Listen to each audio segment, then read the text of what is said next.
Every high priest is selected from among the people and is appointed to represent them in matters related to God, to offer gifts and sacrifices for sins.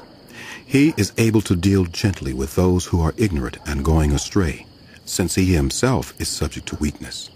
This is why he has to offer sacrifices for his own sins, as well as for the sins of the people.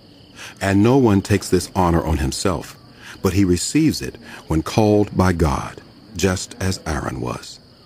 In the same way, Christ did not take on himself the glory of becoming a high priest, but God said to him, "You are my son. Today I have become your father." And he says in another place, "You are a priest forever, in the order of Melchizedek." During the days of Jesus' life on earth, he offered up prayers and petitions with fervent cries and tears to the one who could save him from death, and he was heard because of his reverent submission.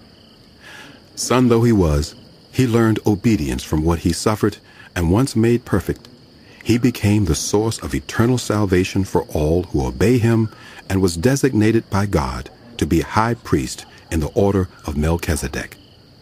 We have much to say about this, but it is hard to make it clear to you because you no longer try to understand. In fact, though by this time you ought to be teachers, you need someone to teach you the elementary truths of God's Word all over again. You need milk, not solid food. Anyone who lives on milk, being still an infant, is not acquainted with the teaching about righteousness. But solid food is for the mature, who by constant use have trained themselves to distinguish good from evil.